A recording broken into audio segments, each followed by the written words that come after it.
നയനയുടെ ആദർശിന്റെ ഇന്നത്തെ നല്ലൊരു വിശേഷം കേട്ടാലോ? അപ്പൊ ഇന്നത്തെ വിശേഷം കുറച്ച് ലേറ്റ് ആയിട്ടാകട്ടെ വന്നേ. അപ്പൊ എല്ലാരും മറക്കാതെ കയറി കാണണേ.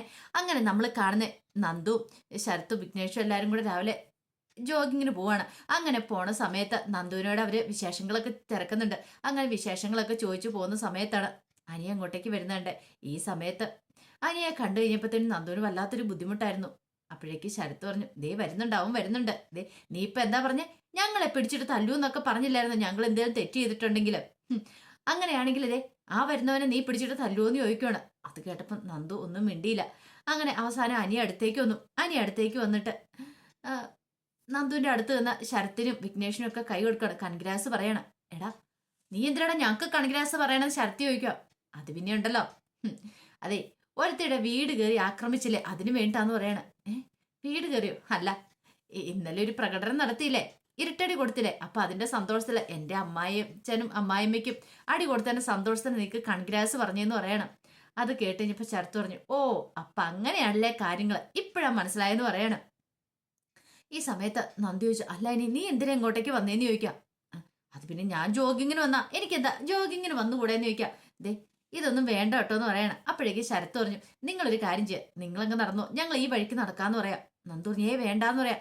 അതൊന്നും പറഞ്ഞിട്ട് കാര്യമില്ല, നിങ്ങൾ രണ്ടുപേരും പതുക്കെ നടന്നോളാൻ പറഞ്ഞിട്ട് അവന്മാരങ്ങോട്ടേക്ക് പോവാണ്. സ്വർഗത്തിലെ കട്ടുറുമ്പാവട്ടല്ലോ എന്ന് കരുതി പോയതാണ്. ആ സമയം നന്ദു പറഞ്ഞു, ദേനി ഒരു കാര്യം ഞാൻ പറയാം, നീ ഇനി എന്നെ കാണാനായിട്ട് ഇങ്ങനെ രാവിലെ നടക്കാനൊന്നും വരില്ലെന്ന് പറയണം. ഇത് കേട്ടപ്പോ അനി പറഞ്ഞു, ആഹാ ഇത് ഭയങ്കര കഥയായല്ലോ, എനിക്കതാ ജോഗിങ്ങിന് വന്നുകൂടെന്ന് ചോദിക്കാം. ജോഗിങ്ങിന് വരാം, പക്ഷെ അറിയാലോ വന്നിട്ടുണ്ടെങ്കിൽ നമ്മൾ രണ്ടും കണ്ട് സംസാരിച്ചിട്ടുണ്ടെങ്കിൽ ശരിയാകത്തില്ല. ദേ നിനക്കൊരു ഭാര്യ ഉള്ളതാണ്, അനാമ്പി എങ്ങാനും ഇത് അറിഞ്ഞിട്ടുണ്ടെങ്കിൽ പിന്നെ അതിന്റെ അടുത്ത പ്രശ്നം അതായിരിക്കും. എന്റെ വീട്ടിലാണെങ്കിലും നിന്റെ വീട്ടിലാണെങ്കിലും അതൊരിക്കലും അവർക്ക് അംഗീകരിക്കാൻ പറ്റുന്ന കാര്യമല്ല. അതുകൊണ്ട് വെറുതെ എന്തിനാ നമ്മളായിട്ടൊരു പ്രശ്നം ഉണ്ടാക്കണമെന്ന് ചോദിക്കാം. അത് കേട്ടപ്പോ അനി പറഞ്ഞു, അതെ എനിക്ക് ഒത്തിരി സന്തോഷമുള്ളൊരു ദിവസമാണ് നന്ദു, നീ ഇന്ന് ജോയിൻ ചെയ്യാനായിട്ട് പോയല്ലേ, അപ്പൊ അതിന്റെ ഒരു സന്തോഷം എനിക്കുണ്ടെന്ന് പറയണ. അത് കേട്ട് കഴിഞ്ഞപ്പോ നന്ദു പറഞ്ഞു, അതൊക്കെ ശരി, ഞാൻ സമ്മതിച്ചു, പക്ഷെ ഇനി എന്നെ കാണാൻ വരില്ലെന്ന് പറയണം. ഇതും പറഞ്ഞിട്ട് നന്ദു അങ്ങോട്ട് നടക്കുമ്പോഴത്തേനും അനി അങ്ങോട്ടേക്ക് വിളിച്ചു. അവിടെ നിൽക്കാൻ പറയണ. നിന്നെ കാണാൻ വല്ല നീ പറയുന്നുണ്ട്, അങ്ങനെയാണെങ്കിൽ ആ ട്രെയിനിങ് ക്യാമ്പിലേക്ക് ഞാൻ കയറി വന്നു, അതുകൊണ്ടല്ലേ നിനക്കിപ്പോൾ ചെയ്യാൻ പറ്റിയത്. അന്ന് ഞാൻ വന്നിട്ട് നിന്റെ കാര്യങ്ങളൊക്കെ അറിഞ്ഞില്ലായിരുന്നെങ്കിൽ എനിക്ക് ആദർശനോടും മുത്തശ്ശനോടും ഒന്നും പറയാൻ പറ്റില്ലായിരുന്നു. അങ്ങനെ പറഞ്ഞോണ്ടല്ലേ അവിടുത്തെ ട്രെയിനറെയൊക്കെ മധുവിനെ സ്ഥലം മാറ്റിയെന്ന് ചോദിക്കുക. അതൊക്കെ ശരിയാ നീ, കാരണം മുത്തശ്ശനൊക്കെ എന്നെ അത്രമാത്രം സ്നേഹിക്കുന്നുണ്ട്. അപ്പൊ അവർക്ക് നമ്മളൊരു വേദന കൊടുക്കാൻ പാടുണ്ടോ? എന്നെ അത്രയ്ക്ക് ഇഷ്ടമുള്ളതുകൊണ്ടാ മുത്തശ്ശൻ അങ്ങനെ റെക്കമെൻഡ് ചെയ്തേ. അപ്പൊ ആ മുത്തശ്ശനെ നമ്മൾ വേദനിപ്പിക്കാൻ പാടുണ്ടോ? നീ അവരുടെ ഭാഗത്തു നിന്ന് ചിന്തിച്ചു നോക്കിയേ എന്നൊക്കെ പറഞ്ഞുകൊണ്ട് നന്ദു കുറച്ചുകൂടി ഒരു പക്വത കാണിക്കുകയാണ്. ഈ സമയം അനി പറഞ്ഞു, അല്ല നിന്നെ സ്നേഹിക്കരുതെന്ന് നീ പറഞ്ഞു, എനിക്ക് മനസ്സുകൊണ്ട് സ്നേഹിക്കുന്നതിന് കുഴപ്പമില്ലോ, നിന്റെ പിന്നാലെ ചുറ്റി തിരിയല്ലെന്നല്ലേ കുഴപ്പമുള്ളൂ.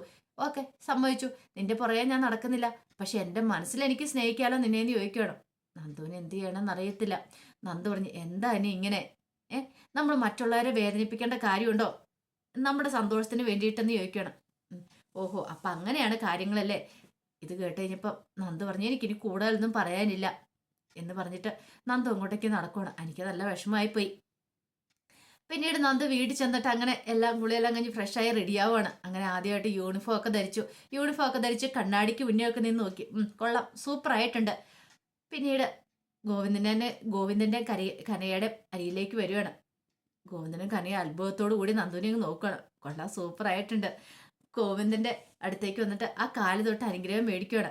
പിന്നീട് കനകയുടെ കാല് തൊട്ട് അനുഗ്രഹമൊക്കെ മേടിച്ചു. ഈ സമയത്ത് ഗോവിന്ദൻ പറഞ്ഞു, മോളെ സൂക്ഷിക്കണം, അറിയാലോ നീ ആയതുകൊണ്ട് ഞങ്ങൾക്ക് നല്ല പേടിയുണ്ടെന്ന് പറയണം. കനക പറഞ്ഞു, അതെ വെട്ടൊന്നും മുറിയുണ്ടെന്നുള്ള സ്വഭാവം നിന്റെ. ഇത് കേട്ടപ്പം നന്ദു പറഞ്ഞു, എന്തിനാ അച്ഛനും അമ്മയും വിഷമിക്കേണ്ട കാര്യമൊന്നുമില്ല. ഒന്നുമല്ല, ഞാനൊരു പോലീസ് ഓഫീസർ അല്ലേ ഇപ്പം. പിന്നെ നമ്മളിങ്ങനെ പേടിച്ചാലത് മാറി നിന്നിട്ട് കാര്യമില്ല. എപ്പോഴും നമ്മള് സത്യത്തിന്റെ നീതിയുടെ ഭാഗത്ത് നിൽക്കണ്ടേ. ഞാൻ അങ്ങനെ നിൽക്കത്തോളം അറിയാലോ.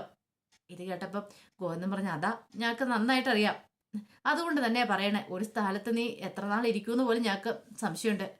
1 മാസം ദഹിച്ചിരുന്ന ഭാഗ്യം എന്ന് പറയണം. അത് കേട്ടപ്പം നന്ദു പറഞ്ഞു, എന്നും പറഞ്ഞോണ്ട് എനിക്ക് അക്രമമൊക്കെ കണ്ടുകൊണ്ട് നിൽക്കണോ? ഒരിക്കലുമില്ല, അക്രമം കാണിക്കുന്നവരെ ഞാൻ വെറുതെ ഇരിക്കല, അകത്തിടൂന്ന് പറയണം. കനക പറഞ്ഞു, ദൈവത്തെ ഓർത്ത് ഒരു പ്രശ്നമൊന്നും ഉണ്ടാക്കാൻ പോവല്ലേ നന്ദൂട്ടാ, നീ ഒത്തിരി ആഗ്രഹിച്ച് മോഹിച്ച് കിട്ടിയ ജോലിയല്ലേന്ന് നിൽക്കും എന്നും പറഞ്ഞുകൊണ്ട്, ഇത് അങ്ങനത്തെ ഒരു ജോലിയല്ലല്ലോ അമ്മേ, നമ്മൾ കഠിന പ്രയത്നം ചെയ്തു ഒക്കെ ജോലി വാങ്ങിച്ചെടുത്ത എന്നും പറഞ്ഞുകൊണ്ട് നമുക്ക് അങ്ങനെ ഒളിച്ചു കയറി മാളത്തിലിരിക്കേണ്ട കാര്യമൊന്നും ഇല്ലാന്ന് പറയണം. അവരെ കാര്യങ്ങൾ പറഞ്ഞ് മനസ്സിലാക്കാൻ ശ്രമിക്കുവാണ് നന്ദു. പിന്നീട് നന്ദു പറഞ്ഞു, അതെ ഇന്ന് വൈകുന്നേരം ഒരു ഡിന്നറോട് വെക്കുന്നുണ്ട്, ആദർശേട്ടനും നയനിച്ച് എല്ലാവരും ഞാൻ വിളിക്കുന്നുണ്ട്. ഇത് കേട്ടപ്പം ഗോവിന്ദനും കനകയുടെ അങ്ങോട്ട് മുഖം മാറി. എന്താ ആദർശേട്ടന്റെ പേര് പറഞ്ഞ് നിങ്ങളുടെ രണ്ടുപേരുടെ മുഖം മാറിയെന്ന് ചോദിക്കാം. അത് പിന്നെ എനിക്കറിയാം നിങ്ങളുടെ ബുദ്ധിമുട്ട് എന്താന്ന്. ഒരു കാര്യം ഞാൻ പറയാം, ആദർശേട്ടൻ വൈകുന്നേരം ഇവിടെ വരുമ്പോൾ മുഖം വീർപ്പിക്കരുത് കേട്ടോ എന്ന് പറയാം. എന്തേലുമൊക്കെ സംസാരിക്കണം. ഇനി നിങ്ങളുടെ മനസ്സിലൊരു വിചാരം ഉണ്ടായിരിക്കും രണ്ടുപേരുടെ, ചന്തുമോള് ആദർശേട്ടന്റെ കുട്ടിയാന്ന്. ഞാനത് വിശ്വസിക്കുന്നില്ല. നയനേച്ചി എന്നോട് പറഞ്ഞ എന്താണെന്നറിയോ, നീ കണ്ടുപിടിക്കാനാ പറഞ്ഞേ. എനിക്ക് ഉറപ്പുണ്ട് ആദർശന്റെ കുട്ടിയെ അല്ലാന്നുള്ള കാര്യം. ഇപ്പം എന്താണല്ലോ അതെനിക്കതിന് സമയമല്ല എൻ്റെ പുറകെ നടക്കാൻ. എന്നാലും എനിക്കൊരു അവസരം കിട്ടിയിട്ടുണ്ടെങ്കിൽ അത് ഞാൻ തെളിയിച്ചിരിക്കും എന്ന് പറയാം. പക്ഷെ അതുവരെ പാവ ആദർശനെ കുറ്റപ്പെടുത്തി ഇങ്ങനെ മാറ്റി നിർത്തരുത്. ഗോവിന്ദൻ പറഞ്ഞു, ഞങ്ങൾക്കറിയാം മോളെ, പക്ഷെ ഞങ്ങൾ അത്രയധികം അവനെ സ്നേഹിച്ചിട്ടുണ്ട്, അതുകൊണ്ടാണ് ഞങ്ങൾക്ക് ഇത്ര സങ്കടം എന്ന് പറയാം. കനകയും പറഞ്ഞ അതേന്ന് പറയണം. അതൊന്നും ഓർത്തിനി വിഷമിക്കേണ്ട കാര്യമൊന്നുമില്ല. എന്നെ ഓർത്തിട്ട് നിങ്ങൾ ഇങ്ങോട്ട് അവർ വന്നു കഴിയുമ്പോഴത്തേനും കുറ്റപ്പെടുത്തോ അല്ലെങ്കിൽ വേദനിപ്പിക്കുകയോ ഒന്നും ചെയ്യരുതെന്ന് പറയണം. അങ്ങനെ അവസാനം നന്ദു അവിടുന്ന് ഇറങ്ങുവാണ്. ഈ സമയത്ത് കരയ്ക്കും കോന്നിനൊക്കെ നല്ല വിഷമമുണ്ടായിരുന്നു, നയനയുടെ ആദർശിൻ്റെയും കാര്യമൊക്കെ ഓർത്തിട്ട്. ഈ സമയത്താണെങ്കിൽ അനാമിക അച്ഛൻ്റെ അമ്മയുടെ അടുത്തേക്ക് ചെല്ലണം. അപ്പോൾ ചായയൊക്കെ എടുത്തോണ്ട് അങ്ങ് ചെല്ലുന്നേ. ആകപ്പാടെ വിഷമിച്ചിരിക്കുവാണ് രേണുവല്ല രേവതിയും വേണുവും കൂടെ. രണ്ടുപേർക്കും വല്ലാത്ത ബുദ്ധിമുട്ടാണ്. കൈ ദേഹമൊന്നും അനക്കത്തില്ല, അത്രയ്ക്ക് വേദനയും കാര്യങ്ങളൊക്കെയാണ്. ചായയൊക്കെ ആയിട്ട് എന്ന് കഴിഞ്ഞപ്പോഴത്തേനും രേവതി വെച്ച്, നിനക്ക് ചായയൊക്കെ ഇടാൻ അറിയാം മുളന്ന് ചോദിക്കാം. പിന്നല്ലാതെ ഒന്ന് കുടിച്ചു നോക്കാൻ പറയാണ്. ആദ്യം വേണു ഇത്തിരി കുടിച്ചു നോക്കിയാ കുഴപ്പമില്ല. രേവതിയും കുടിച്ചു നോക്കിയിട്ട് പറഞ്ഞാൽ ഇങ്ങനെയൊക്കെയല്ലേ പഠിക്കണേ എന്നൊക്കെ പറയണം. ഈ സമയത്ത് അനാമിക പറഞ്ഞു, അതെ ഞാൻ എൻ്റെ ഫ്രണ്ടിനെ വിളിച്ചിട്ടുണ്ടായിരുന്നു പറയാ. ഫ്രണ്ടിനെയോ? ഏത് ഫ്രണ്ടിനെ? അത് പിന്നെ ഉണ്ടല്ലോ, എൻ്റെ ഒരു ഫ്രണ്ട് ഉണ്ടല്ലോ, അനിയുമായിട്ട് ബന്ധം വേർപിരിഞ്ഞാൽ പിന്നെ കല്യാണം കഴിക്കാന്ന് പറഞ്ഞു. ഓ മനസ്സിലായി. അവൻ എന്നോട് ചില കാര്യങ്ങളൊക്കെ പറഞ്ഞായിരുന്നു. അവൻ പറഞ്ഞു എന്താണെന്നറിയാം, കംപ്ലൈൻറ്റ് കൂടെ കൊടുക്കണമെന്ന് പറഞ്ഞേ. കംപ്ലൈൻറ്റ് കൊടുക്കാനോ? അതെ, എത്രയും പെട്ടെന്ന് കംപ്ലൈൻറ്റ് കൊടുക്കണം. അതിനെങ്ങനെ ശരിയാവും മോളെ? അവൾ SI ആണിട്ട് പോവല്ലേ, അപ്പം പിന്നെ എങ്ങനെ ശരിയാവും? അതാ പറഞ്ഞേ, SI ആവുന്നതിന് മുമ്പ് അവൾക്കെതിരെ കംപ്ലൈൻറ്റ് കൊടുക്കണം. അങ്ങനെയാണെങ്കിൽ അവളുടെ തൊപ്പി നമുക്ക് തെറിപ്പിക്കാൻ പറ്റുമെന്ന് പറയാണ്. അത് കേട്ടപ്പം വേണു ചോദിച്ചു, സത്യമാണ് മോളെ നിൽക്ക്. അതേന്ന് പറയാണ്. പിന്നെ വേണ്ടുന്ന സഹായങ്ങളൊക്കെ അവൻ അവൻ്റെ അച്ഛനോട് പറഞ്ഞ് ചെയ്തു തരാമെന്ന് പറഞ്ഞിട്ടുണ്ടെന്ന് പറയണം. അങ്ങനെയാണ്, കുഴപ്പമില്ലല്ലേ രേവതി എന്ന് ചോദിക്കുക. അതെ, അങ്ങനെയാണ് നമുക്ക് എത്രയും പെട്ടെന്ന് കൊണ്ട് കംപ്ലൈൻറ്റ് കൊടുക്കാം, അവളുടെ തൊപ്പി അങ്ങോട്ട് തെറിപ്പിക്കാം എന്നൊക്കെ പറയണം. അങ്ങനെ അവർ ചില തീരുമാനങ്ങളൊക്കെ എടുക്കുന്നുണ്ട്. അനാമി ആ ഒരു നിമിഷത്തെ സ്വപ്നം കാണുമായിരുന്നു. നന്ദു ഇനിയിപ്പം ട്രെയിനിങ് കഴിഞ്ഞ് വന്നാലും അവൾക്ക് ഒരിക്കലും SI പാടില്ല എന്നൊരു ചിന്ത അവരുടെ മനസ്സിലുണ്ടായിരുന്നു. ഈ സമയം നന്ദു നേരെ വരുന്ന അനന്തപുരിയിലേക്കാണ്. അപ്പം അനന്തപുരി വന്ന് എല്ലാവരുടെ അനുഗ്രഹം മേടിച്ചിട്ട് വേണം ജോയിൻ ചെയ്യാൻ പോകാനെന്ന് നന്ദുവിന് നിർബന്ധം ഉണ്ടായിരുന്നു. അങ്ങനെ നന്ദു അനന്തപുരിയിലേക്ക് വരുന്ന സമയത്ത് ജലജ പുറത്ത് സിറ്റൗട്ടിലുണ്ടായിരുന്നു. ഒരു പോലീസ് ജീപ്പ് വരുന്നുണ്ട് പുറത്ത്. ഇതെന്താ പോലീസ് ജീപ്പൊക്കെ കയറി വരുന്നത്? ഇനിയിപ്പോൾ വല്ല കള്ളന്മാരെ ഉണ്ടോ ഇവിടെ? ഒന്നും മനസ്സിലായില്ല. അപ്പോഴേക്കുമാണ് അതിൻ്റെ അകത്ത് നന്ദു ഇറങ്ങുന്നുണ്ട്. നന്ദുവിനെ കണ്ടതും ജലജ ഒരു നിമിഷം ഒന്നും ഞെട്ടിപ്പോയി. ഇങ്ങനെ വല്ലാത്തൊരവസ്ഥയെ നോക്കുവാണ്. അപ്പോഴേക്കും ദേവേനെ അങ്ങോട്ട് ഇറങ്ങി വന്നു. നന്ദുവിനെ കണ്ടപ്പോൾ ദേവേനിക്ക് സന്തോഷമായി. ദേവേനി പെട്ടെന്ന് ഇങ്ങോട്ട് വന്നു കഴിഞ്ഞപ്പോഴത്തെ നന്ദു ആ കാല് തൊട്ട് വന്ദിക്കുവാണ്.